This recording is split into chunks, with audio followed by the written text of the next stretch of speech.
Селям алейкум, хайрлах шамлар. Витаю в эфире телеканала АТР. Вы смотрите информационно-аналитическую программу «Бугунь». В студии для вас работаю я, Гульсум Халилова. А следующий час в этой студии с нашим гостем обсудим самые актуальные новости, которые появились в информационной повестке дня. Вы также можете присоединиться к нашему эфиру на экраны ваших телевизоров. Режиссера периодически выводят номер телефона +38 073 419 41 58. Звоните нам абсолютно по вайберу, бесплатно.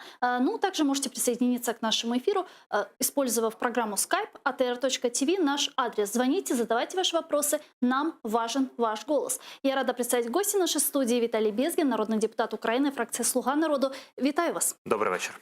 Добрый вечер. Давайте начнем нашу беседу с такого сообщения. Как известно, в 2015 году, 20 сентября, стартовала гражданская блокада Крыма. Инициаторами выступил лидер крымско-татарского народа Мустафа Джемилев, председатель Меджлиса крымско-татарского народа Рифат Чубаров, а также вице-президент Всемирного конгресса крымских татар Ленур Ислямов. 20 сентября одновременно на всех 3 пунктах пропуска Каланчак, Чангар и Чаплынка активисты перекрыли дорогу и началась бессрочная блокада Крыма.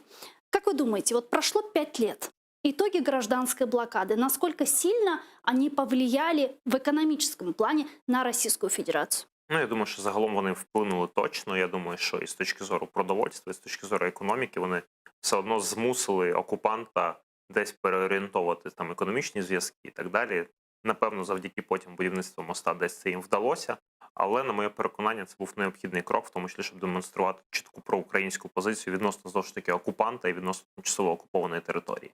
Я думаю, що зараз, якщо міряти вже 2020 роком, то, напевно, крім там тих болючих питань безпосередньо з водопостачанням, всі інші питання плюс-мінус з постачанням товарів та економічних категорій, вони, напевно, плюс-мінус вже врегульовані, наскільки я знаю, принаймні, від своїх знайомих, хто там територіально знаходиться. Але, тим не менш, на той період це був необхідний крок. Как вы думаете, почему у нас в стране происходит так, что то, что должно делать государство, делают активисты? Я думаю, що це просто результат інституційної слабкості держави, яка була і безпосередньо після Революції Гідності, і зараз вона все одно, ми всі 30 років перебуваємо в стані слабкої інституційної спроможності. Громадянське середовище в нас якось народилося дуже активно після революції в 2014 році. З державою все складніше, бюрократія заважає, політика заважає ухвалювати якісь оперативні, жорсткі, іноді правильні кроки. Але з точки зору цих ініціатив ми це бачили і по Криму, ми це бачили насправді, коли розпочалася війна на Сході, коли саме громадянське суспільство і Добробати вони першими пішли безпосередньо на фронт. Лише потім держава ініціювала. Коли починалася блокада безпосередньо з торгівлею з тимчасово окупованими територіями на Донбасі, так само лише потім тільки держава там уже, напевно, з політичним підтекстом перехоплювала ініціативу. Тому, на превеликий жаль, це добре, що є громадянське суспільство в Україні. Без нього точно було б важче. Среди требований, которые выдвинули инициаторы блокады Крыма, это была отмена закона о свободной экономической зоне Крым, чего до сих пор нет. К сожалению, этот закон не отменили. Как такое возможно? У нас оккупированные территории, но до сих пор действует закон о свободной экономической зоне. Я думаю, що це у нас насправді, якщо розглянути наше законодавство, купа прогалин, коли є норми, які по суті є мертвими з точки зору їх існування. Ця норма не є там винятком, ми розуміємо. Насправді так само, як і діючий досі кожного року пролонгований закон про особливості місцевого самоврядування в Донецькій і Луганській областях. Ми ж розуміємо, що він зав'язаний на норми, які вже неможливо виконати, бодай через роки, бо там 14-15 роки фігурують безпосередньо 15. Тут те саме, норма не робоча. Звісно, що це треба внормульовувати, щоб не було жодних спроб і спекуляцій, і маніпуляцій. Ми можемо говорити про різні економічні стимули для тимчасово окупованих територій, але тільки після того, як вони повернуться під український прапор, звісно. А що можна зробити з цим законом? Зараз треба безпосередньо ініціатива, щоб пішла від уряду, щоб безпосередньо це не народження дитя, в тому числі викреслити законодавство. Я думаю, це було б правильно. З іншого боку, ймовірно, це викличе знову якісь спекуляції, маніпуляції з боку держави-агресора, але я думаю, що ми маємо спокійно через це пройти, тому що якщо ми будемо реагувати на все, що вони кажуть, в тому числі на міжнародному рівні, то навряд ми зможемо позиціонувати себе як сильного окремого гравця, який протидіє окупації. Давайте перейдем с продуктовой блокады на водную блокаду Так. Крыма, которая продолжается по сей день. И в Крыму сейчас сложилась очень сложная ситуация, как вам известно. Вы же сами из Звісно, я Крыма, да, с кримчанин, так. Евпатории, Так. если не ошибаюсь. И там очень сложная сейчас ситуация В сложилась. Євпаторії не знаю. Мгм. Знаю, що десь в південних частинах. Знаю, що насправді в Сімферополі достатньо непроста ситуація. Мені писав минулого тижня, здається, знайомий, якраз цікавився з цього приводу. Якихось позицій. Знаю, що там дуже непроста ситуація, так. Ну, але маємо, що маємо. В Симферопольском районе и в Бахчисарайском люди видят воду по графикам, там только 2 часа с утра и 2 часа только с вечера. И сегодня, как стало известно, в Крыму 29 населенных пунктах, также эти 29 пунктов перевели на режимное водоснабжение или подвоз воды из-за засухи. Об этом на совещании сообщил оккупационный глава подконтрольного Российской Федерации предприятия «Вода Крыма» Владимир Баженов. Подробнее вот что он сказал. На сьогоднішній ранок 29 населених пунктів переведені на режим неводопостачання або на підвезення води в зв'язку з тим, що дебет в свердловинах, так би мовити, зник. Але я все одно планую до завтра певну кількість машин з ємностями перетягнути до Сімферопольської філії, щоб ними підстрахувати райони, в які не зможуть дотягнутися мої колеги. Борис Бабин с нами сейчас на прямой связи, экс-постоянный представитель президента в Автономной Республике Крым. Борис, здравствуйте. Доброго дня. Добрый вечер.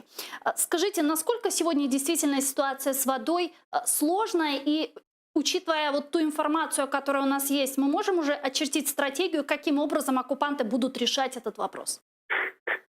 Доброго дня. Честно говоря, стратегии у них нет. Все складывается в силу ряда факторов. В первую очередь это их безалаберность. С 2014 года ни в одном крупном населенном пункте Крыма никто не занимался водопроводом и канализацией. Поэтому сейчас потери на внутренних сетях составляют, даже сами оккупанты вынуждены признавать, примерно в среднем по Крыму 60% воды. Вот эти вот игры с выключениями, они тоже не способствуют нормальному состоянию водораспределительных систем. Соответственно, после них там будет все еще хуже. Это первый фактор. Бесхозяйственность. Второй фактор – это преступное перенаселение Крыма. То есть, когда вы завозите на полуостров сотни тысяч людей, когда вы строите для этих людей жилье, надо подумать о том, что, в принципе, как минимум, эти люди должны где-то брать воду и куда-то справлять свои природные потребности. Но такое резкое увеличение населения Симферополя и Севастополя никто никогда планов не делал. Никакие, ни советские, ни украинские источники водоснабжения не предусматривали город Симферополь 700-600 тысяч человек населения. Это второй корень беды. Третий корень беды – это, к сожалению, милитаризация Крыма, постройка трассы Таврида, что очень сильно повлияло на горные водоисточники. Это вымывание песка на постройку, где были потрачены огромные артезианские воды в предгорьях Крыма. Ну и выкачивание вод артезианом тоже, к сожалению, есть бедой. Оно уничтожает экологические системы Крыма. Эти воды замещаются либо солеными водами моря, либо ничем. Поэтому пропадает вода в колодцах, пропадает вода в родниках в степной части Крыма, пропадает вода в водоносных горизонтах. Это основные проблемы, которые мы сегодня сложились. Оккупант видит единственное решение – это принудить Украину к подставке воды Северо-Крымским каналам. Но даже если такой негативный вариант будет, оккупантов это уже сегодня не спасает. Мы видим, что отключают воду в Алуште, которая никакого вообще никогда отношения к Северо-Крымскому каналу не имела. Мы видим ужасную ситуацию в Севастополе, который очень слабо был связан с каналом всегда. Мы видим ситуацию в Симферополе, который тоже никогда особо канальной водой не подпитывался. Да, межводное водохранилище подпитывалось Симферопольский район, но оно было резервным, а не основным. То есть сегодня мы видим общий кризис управления, общий кризис оккупантской власти, и никакие шаги ее не исправят. С другой стороны, Украина не имеет никаких обязанностей поставлять воду для экономики Крыма. Мы не обязаны поставлять воду переселенцам в материковой России, поскольку это люди, участники преступных действий, это международное преступление переселения людей на оккупированную территорию. Ну, естественно, тем более мы не обязаны поставлять воду для российских военных баз. Я уже говорил многократно, день, когда в оккупированный Крым пойдет вода Днепра, станет днем отказа Украины от Крыма, но мы сделаем все с нашей стороны, чтобы этот день никогда не настал. Член Совета по правам человека при президенте России Александр Брод опубликовал на сайте организации заявление с призывом к ООН предотвратить гуманитарную катастрофу в Крыму в связи с нехваткой питьевой воды. И тем самым Александр Брод утверждает, что это является нарушением международного права со стороны украинской стороны. Вот очень коротко, насколько состоятельна эта аргументация? Эта аргументация несостоятельна. Украина не нарушает международное право. Мы не нарушаем ни одной конвенции. Северо-Крымский канал – это искусственный водоток, это не природная речка. Мы поэтому не обязаны его держать открытым для Крыма. Опять-таки он никак не влияет на экологию сам по себе, поскольку это хозяйственное сооружение. А права человека вообще тут как бы ни при чем, поскольку Крым оккупирован, и обязанность обеспечения прав человека лежит на государстве оккупанте. Это как раз и есть норма международного права. Если русским что-то не нравится, пожалуйста, Европейский суд по правам человека, Международный суд ООН, Международный уголовный суд, их давно ждут. Дуже дякую вам. Борис Бабин, экс-постоянный представитель президента в Автономной Республике Крым, был с нами на прямой связи. Как вы считаете, может ли ситуация, критическая ситуация с водой в Крыму вынудить Российскую Федерацию пойти на переговоры по деоккупации полуострова? Я не думаю, що це якось вплине на країну-агресора, тому що якщо ми бачимо всю міжнародну риторику, яку Росія здійснює, то вона намагається навпаки питання Криму викреслити з порядку денного, щоб власне перемовини точилися тільки навколо території на Донбасі, Донецької, Луганської областей. В той же час, я думаю, що зараз вони розуміють, якось будуть намагатись тиснути, бо ситуація критична. Але тут можна тільки підтримати позицію Антона Кореневича, який однозначно сказав, що окупант несе відповідальність за тимчасово окуповані території, і безпосередньо до деокупації Криму, до повернення його під український прапор, ні про яке водопостачання мова йти не може. Але я думаю, що Росія буде намагатися здійснювати тиск, можливо, і у форматі перемовин якихось там в тристоронній контактній групі, якось включати це питання в порядок денний. З іншого боку, знову ж таки, це суперечить їх політиці по викреслюванню Криму з порядку денного взагалі на міжнародній арені. Тому, я думаю, для них ситуація непроста, і вони будуть шукати якісь точки дотику, можливо, тиснути через депутатів Європарламенту, що є більш близькими до Росії. А ми знаємо, що були такі представники Євросоюзу, що відвідували насправді і тимчасово окуповану автономію. Ну, подивимось, як воно буде відбуватися. Думаю, що Україна тут має бути принципова, бо оскільки це один з ключових зараз важелів, в тому числі геополітичних, тиснути на агрессора. Ну, мы слышали и видели некоторые заявления ваших однопартийцев, Арахамии, да, там Камельчука и даже прем'єр-міністр Шмигаль, выступая с трибуны але Верховной швидко Рады змінювали Украины. потім Да, позицію. потом Потім меняли казав, как-то позицию. Это что, была проверка? Или как-то проснулись, решили сказать, потом подумали, что нет, не правы, и дальше? Дуже багато запитань вітало в повітрі з приводу того, чи не тестуються закиди безпосередньо в медіапростір про те, що це можна зробити. Я не думаю, що так воно є. А що це було? Ну, можливо, десь необачні, знаєте, в деяких моїх колег є така вже класична норма поведінки генерувати іноді випадкові меседжі, а потім безпосередньо їх спростовувати. Пан Шмигаль теж, він потім пояснив свою позицію, що мова безпосередньо про там можливість постачання для громадян, хоча абсолютно не зрозуміло, як пан Шмигаль бачив, що це можна на практиці реалізувати без деокупації Криму. Але тим не менше, я думаю, що позиція тут парламенту і виконавчої влади і Офісу президента має бути єдиною, і вона якраз таки має корелювати чітко з позиціями представника президента по питаннях Криму пана Кореневича. На что может пойти Путин, чтобы добиться доступа к Северокрымскому каналу? Я думаю, що публічно з точки зору діалогу ні на що, а з точки зору взагалі дій Росії, на превеликий жаль, може піти на якусь ескалацію, наприклад, на Донбасі, і як варіант шантажу намагатися виторговувати в обмін на це водопостачання до Криму. Ну, це як те, що мені просто приходить в голову, як будуть розвиватися події, важко сказати, але те, що Росія буде намагатися вирішити це питання за рахунок України, це, на мій погляд, очевидно. Вы, наверное, видели это 4-часовое интервью Андрея Богдана Дмитрию Гордону. Шматками, принаймні. Да, вот. И он говорил, что есть некая такая договоренность между офисом президента, а именно Андреем Ермаком, с российской стороной. И там 13 пунктов якобы есть, в которых и фигурирует история с возможной поставкой воды в Крым в обмен на что-то, что предлагает там Россия или просит. Как вы думаете, Богдан врет? Ну, я не знаю, я б не волів би там коментувати конспірологію, тим більше враховуючи, напевно, певні там неприязні стосунки між двома панами Андріями. Тому, якби були факти, я думаю, що пан Андрій Йосипович, він би безпосередньо їх надав, в тому числі правоохоронним органам, або якщо їм він не довіряє, хто зробив їх безпосередньо загальновідомими за рахунок засобів масової інформації, що зроблено не було. Тому, попри те, що мене не задовольняють певні позиції і тези, які артикулюються представниками тристоронньої контактної групи і перемовниками, які фактично підпорядковані пану Єрмаку, я не думаю, що такі якісь домовленості є. Принаймні, мені про них нічого не відомо. К ТКГ обязательно мы сейчас перейдем. Я просто предлагаю подключить к нашей беседе аналитика Крымсос Евгения Ярошенко. Евгений Ярошенко, он с нами сейчас на прямой связи. Евгений, здравствуйте. Добрый вечер. Критическая сегодня складывается ситуация с водой на территории временно оккупированного Крыма. Как вы считаете, на что может пойти Путин, чтобы открыть доступ к Северокрымскому каналу? Ну, в нашем украинском информационном пространстве, как правило, обсуждают два метода воздействия. Это или военные средства, чтобы таким образом получить доступ к дамбе, ее открыть и возобновить водоснабжение по Северокрымскому каналу, или же попытка использовать не военные, политика, дипломатические или экономические средства воздействия. По моему мнению, исключать вероятность силовой попытки полностью нельзя, поскольку Россия так или иначе будет пугать украинскую сторону, особенно нынешнее политическое руководство, которое заинтересовано в том, чтобы была частичная деэскалация, нормализация отношений с Россией.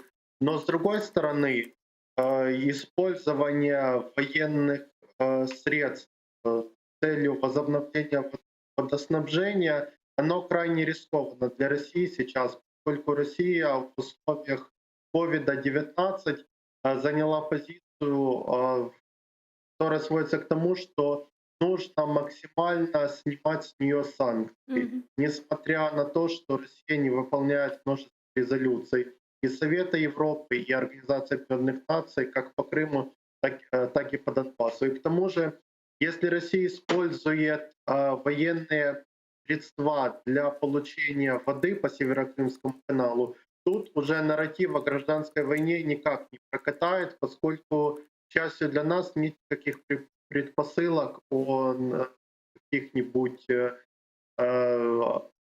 каком-нибудь мятеже в Херсонской области. Поэтому если будут силовые действия, то это уже будет использование непосредственно российских регулярных вооруженных формирований. И прикрыть это под соусом внутреннего конфликта никак не получится. Поэтому тут чреваты политическая цена, чревата репутация России и так далее. Поэтому для России наиболее оптимальным это является путем договоренности между украинскими политиками, между частью политиков, в том числе и среди народа, которые очень сильно хотят добиться прогресса на Донбассе и готовы даже или в силу своей недальноглядности, или в силу какого-то личного рейтинга закрывать на актуальные проблемы Крыма. Увенчаются ли успехом эти попытки? Насколько успешные попытки? Ну, мы видим, как в первом полугодии 2020 года со стороны нескольких депутатов от «Слуги народа» были инициативы очень провокационные. Даже кое-кто закладывал формирование бюджета на этот год с учетом поставок воды в оккупированный Крым. Но, как мы видим, реакция общественности была очень негативной, и в определенную точку в этом поставило представительство президента Украины в Автономной Республике Крым. Спасибо. И позиция такая, что до деоккупации Крыма никакое возобновление поставок воды по Северокрымскому каналу невозможно. Спасибо большое. Вернется вода. Дякую. Евгений Ярошенко, аналитик Крымсос, был с нами на прямой связи. Но я предлагаю перейти к обсуждению другой оккупированной территории, а именно Донбасс. Представитель украинской делегации в трехсторонней контактной группе в Минске Леонид Кравчук считает, что Россия и представители формирования ОРДЛО будут блокировать всю работу трехсторонней контактной группы, если украинский парламент не изменит постановление о местных выборах. Давайте послушаем, что он сказал. Сьогодні вже очевидно. На всіх зустрічах тристоронньої контактної групи всі питання, які обговорюються, впираються в одне. Росія і ОРДЛО заявляють офіційно, що поки не буде змінена постанова Верховної Ради, то всі питання будуть заблоковані. Ну а вот вице-премьер и первый заместитель Кравчука Алексей Резников на прошлой неделе, в пятницу, выступая с трибуны Верховной Рады Украины, предложил Верховной Раде принять некое альтернативное решение относительно местных выборов, которые якобы позволят разблокировать вот этот переговорный процесс. Давайте его послушаем. Але якщо парламент України зможе проявити колективну мудрість і ухвалити якесь інше рішення, яке підкреслить сприйняття Україною Мінського процесу як наразі безальтернативного майданчика переговорів, яке підтвердить повноваження української делегації і продемонструє довіру до неї. Таке рішення дасть важливий сигнал нашим західним партнерам та міжнародним посередникам з ОБСЄ. Воно б розширило поле маневру для нашої роботи в трьохсторонній контактній групі. Тим більше, що згадана постанова де-факто зникне як чинник після 25 жовтня. Какое мудрое решение от вас ждет Резников? Ну, це до Олексія Юрійовича питання безпосередньо. Давайте я так відповім. Но он же от вас ждет. Чего? Ну, він з нами зустрічався, в тому числі на закритому засіданні комітету, і позицію комітету він знає, а наш комітет є профільним, і він знає, що вона є однозначна. А какая позиция нашего профильного Що комитета? постанова вийшла, постанова ухвалена, постанова цілком відповідає інтересам України, нема предмету для перегляду. Крапка. Это правда, да. У меня как раз это ваше постановление Верховной Рады Украины в руках. И вот Я в думаю, ви четвертом пункте, розподіляєте да, идет четвертий речь? пункт, Конечно. да, щоб глядачі розуміли. В четвертому пункті все виписано чітко, що вибори на тимчасово окупованих територіях відбуваються після виведення з них всіх збройних формувань, які підтримуються Російською Федерацією, яка там прямо названа державою-агресором, і Мгм. після контролю над кордоном. Да, и Власне, тут всі как ці раз тези... говорится, что именно Российская Федерация контролирует, финансирует и поддерживает Абсолютно. боевиков. Тобто там, по-перше, це була не якась там чиясь позиція, це була фактично редакція постанови, що була підтримана представниками всіх фракцій і груп, крім однієї, ОПЗЖ. власного ОПЗЖ і Мгм. одного депутата від «Слуги народу» пана Качури. Всі інші 25 членів комітету одноголосно її підтримали. Власне, в залі вона була проголосована конституційною більшістю, щоб у нас не виникало якісь питання. Тепер з приводу позиції пан Резніков там сказав, що якісь зміни чи мудре рішення допоможуть, так би мовити, українському представництву ЦКГ набрати певної ваги, що вони дійсно повноважні представляти Україну, якось так він висловився. Я думаю, щоб це відбувалося, спочатку представники ТКГ мають погоджувати свої дії, власне, з парламентом, органом законодавчим, і принаймні синхронізувати дії. А не щоб спочатку парламент чув якісь незрозумілі абсолютно тези від пана Кравчука, від пана Фокіна. Я ж кажу, добре, що там є пан Резніков, який абсолютно є на українському боці і чиї позиції є однозначними. А потім намагалися спільно якось вирішити ті питання чи ті пастки, які країна-агресор безпосередньо розставляє по відношенню до нас. Тому позиція з приводу постанови ґрунтується на трьох речах. Перша річ суто державницька. І так, цей четвертий пункт, ми ж розуміємо, що безпосередньо на ці місцеві вибори він не впливає. Але Конечно. суто з державницької політичної точки зору він абсолютно правильний. І вибачте, йти на поступки і дозволити Російській Федерації вказувати українському парламенту, який обрали громадяни України, що їм робити, це вже неприпустимо як з точки зору української державності, так і з точки зору геополітики. Даже если внести изменения в этот четвертый пункт, избирательный процесс Дивіться, уже друга пошел. історія Мгм. юридична.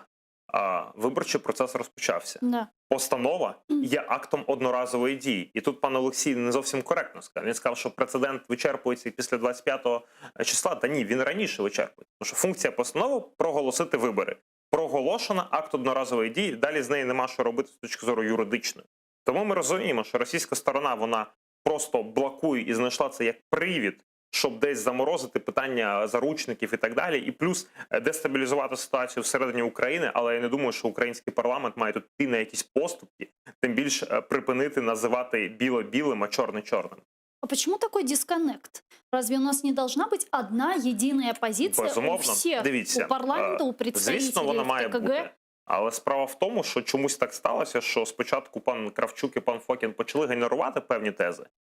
Ми викликали пана Кравчука на комітет. У нас було закрите засідання комітету, де був і пан Резніков, був і пан Денис Казанський, що представляє Україну в ТКГ, за що йому велика дяка, тому що його позиція, я думаю, проукраїнська не викликає сумнівів. І ми провели діалог, після цього пан Кравчук десь там плюс-мінус відкоригував риторику. Так само ми запрошували пана Фокіна, який досі до нас не явився і продовжує генерувати якісь перли просто фантастичні. Черговий з них був сьогодні, де пан Фокін заявив про те, що в принципі, якби Україна призначила вибори в райони на підконтрольних територіях Донбасу, можливо, на якусь іншу дату, то це була поступка. Ну, по-перше, пан Фокін не знає про те, що, власне, в усі районні ради на підконтрольній території вибори призначені, а на іншу дату не могла, тому що у нас Конституція чітко регулює, коли відбуваються місцеві вибори. Але, напевно, в нас такий потужний переговорник, що навіть не знає предмет, про які він веде переговори, на превеликий жаль. Тому от ми чекаємо з нетерпінням пана Фокіна, і от по ньому конкретно, я думаю, що він вже всі якісь ліміти перевищив. Якщо він как-то вам відповідав, чому не приходить? Він сказав, що він через те, що він зайнятий в діяльності ТКГ, він з'явитися не може. Попри те, коли ми були на зустріч, було певне коло народних депутатів, на яку там таку підготовчу зустріч запрошували, представники, зокрема, ТКГ, пан Фокін був єдиний з керівництва української делегації, кого там в принципі не було. Якраз на тому тижні, коли він начебто був зайнятий. Ну, тобто, просто є відверта зневага до представників українського парламенту, на моє переконання. І сорі, я не хочу, щоб це виглядало як ейджизм. Напевно, іноді краще з гарною репутацією залишатися на пенсії, ніж потім повертатися і шкодити і собі, і державі. Вот это постановление Верховной Рады вы приняли, если я не ошибаюсь, 15 июля этого Так, года. звісно.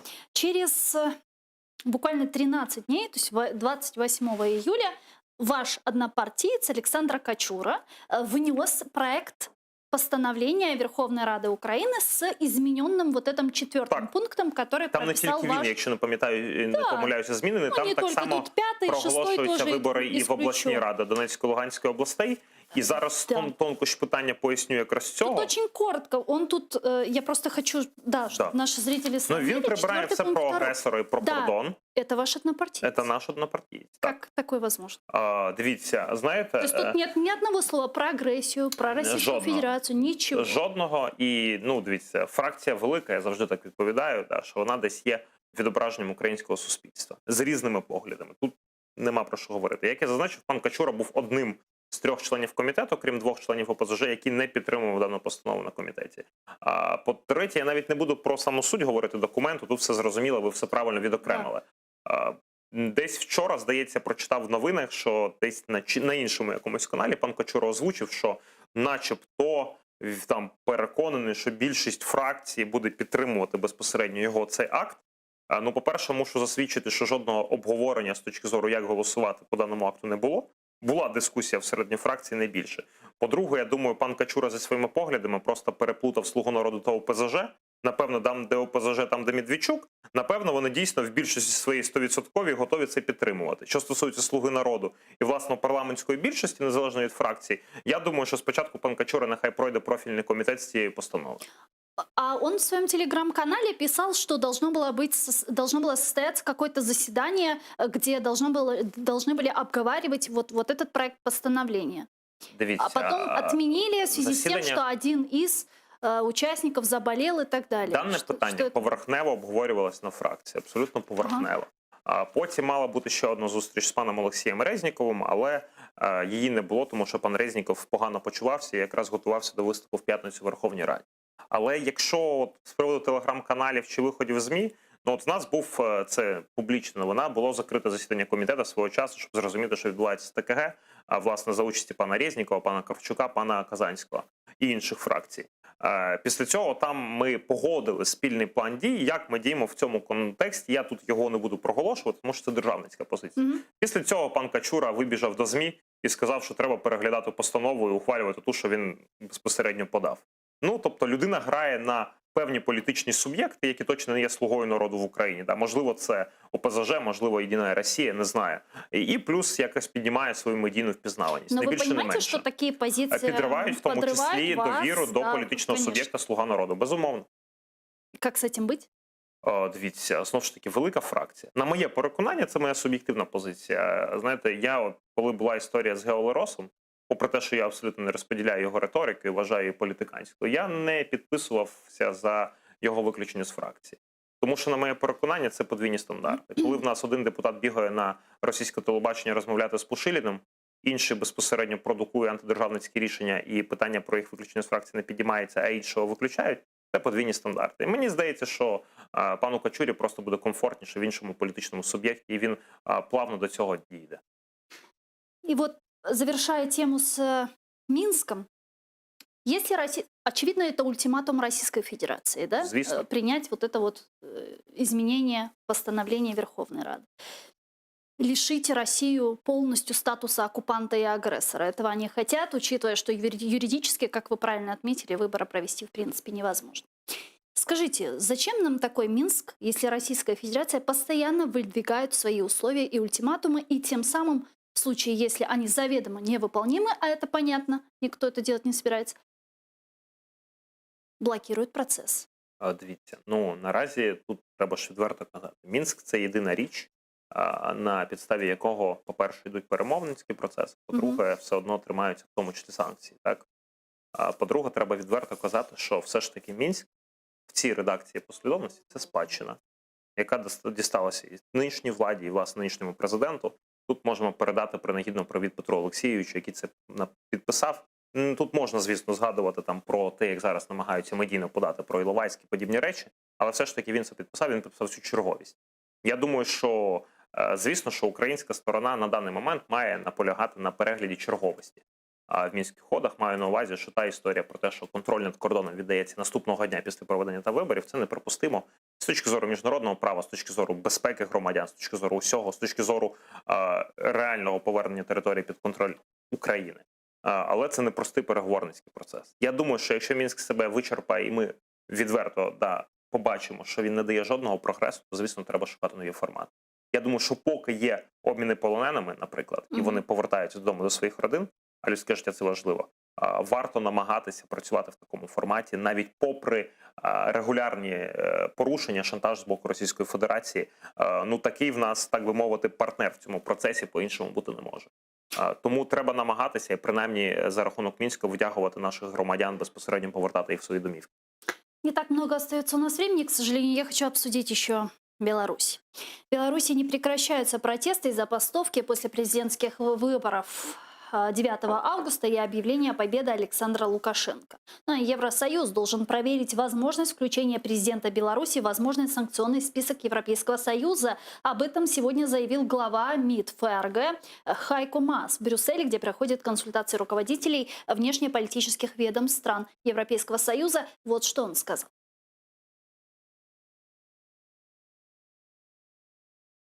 Не можем, к сожалению, вывести цитату Хайко Мааса, который, как я уже отметила, заявил, что нужно подумать над тем, чтобы включить Александра Лукашенко в санкционный список Европейского Союза. С нами, как мне подсказывают наши редактора, сейчас на прямой связи доктор политических наук, руководитель Центра политического анализа и прогнозов Павел Усов должен быть с нами на прямой связи. Мы попробуем с ним еще раз на связи или не на связи?